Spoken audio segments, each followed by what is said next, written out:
L'éducation aux médias. Ne vous fiez toujours pas à votre première impression. Elle est souvent trompeuse. Comme dit le Petit Prince, l'essentiel est invisible. Pour les yeux, on ne voit bien qu'avec le cœur.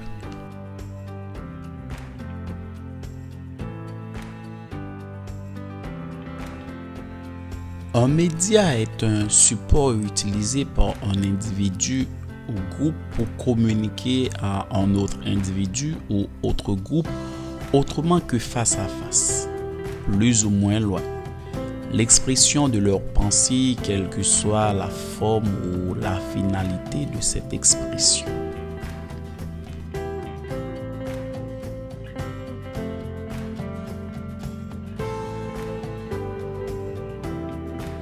Les 5 grands médias actuels sont la presse écrite, la télévision, la radio, l'affichage et l'Internet. L'éducation aux médias consiste à développer des connaissances et compétences afin d'utiliser les médias de façon rationnelle avec discernement et critique. Identité numérique. Avec l'Internet et les réseaux sociaux, nous diffusons tous les jours beaucoup d'informations comme textes, photos, vidéos.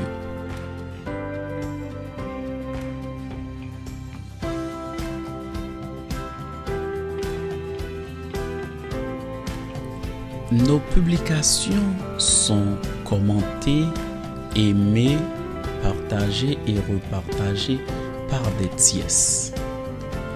Nous partageons aussi volontairement ou involontairement d'autres informations comme la géolocalisation, l'IP de notre appareil, l'historique de nos activités sur le net, les sites internet que nous visitons, les documents que nous avons téléchargés, nos parcours, nos recherches, etc.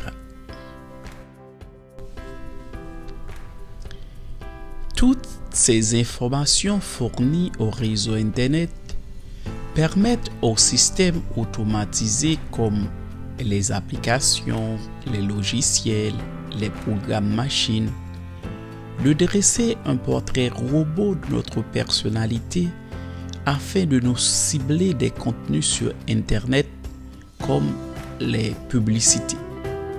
Tout cela consiste en notre identité numérique.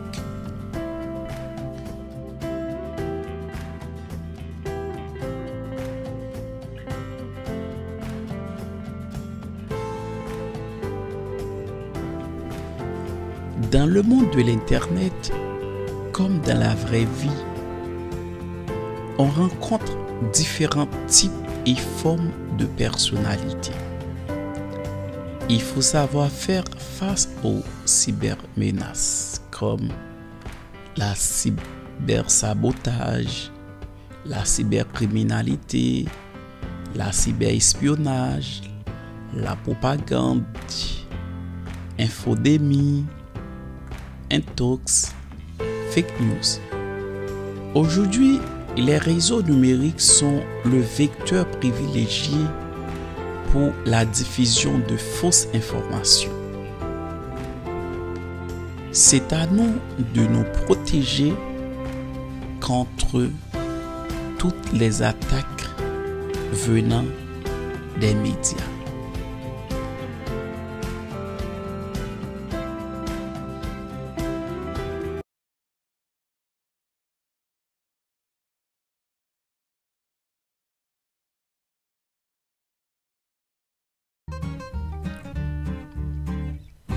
Question numéro 1. Quand est-ce qu'un site internet est fiable? Réponse A. Quand dans son adresse web, il y a une clé de sécurité. Réponse B. Quand on peut accéder à son adresse web. Réponse C. Quand on connaît son propriétaire. Quand est-ce qu'un site internet est fiable? Réponse A. Quand dans son adresse web il y a une clé de sécurité. Réponse B. Quand on peut accéder à son adresse web. Réponse C. Quand on connaît son propriétaire.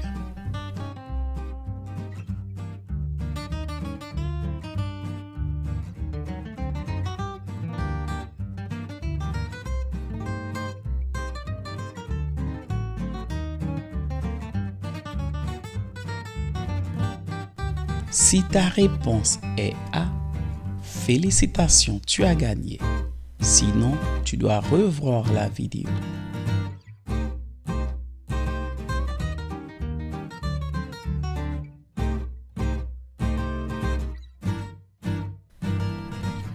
Question numéro 2. Que faut-il faire si on a le doute d'une intrusion sur son compte de réseau social? Réponse A. Demander de l'aide. Réponse B. Changer son mot de passe. Réponse C. Consulter le site pour voir ce qui s'est passé. Que faut-il faire si on a le doute d'une intrusion sur son compte de réseau social? Réponse A. Demander de l'aide. Réponse B. Changer son mot de passe. Réponse C. Consulter le site pour savoir ce qui s'est passé.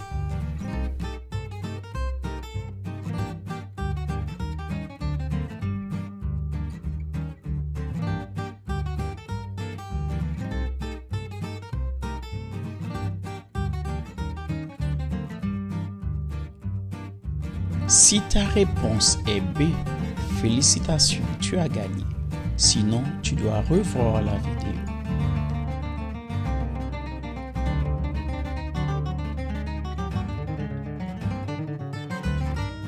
Question numéro 3. Que faut-il faire avant de revendre ou donner son smartphone à quelqu'un? Réponse A. Fermer le smartphone avant. Réponse B. Donner ou vendre le smartphone sans souci. Réponse C. Faire une restauration factory avant. Que faut-il faire avant de revendre ou donner son smartphone à quelqu'un? Réponse A. Fermer le smartphone avant. Réponse B. Donner ou vendre le smartphone sans souci. Réponse C. Faire une restauration factory avant.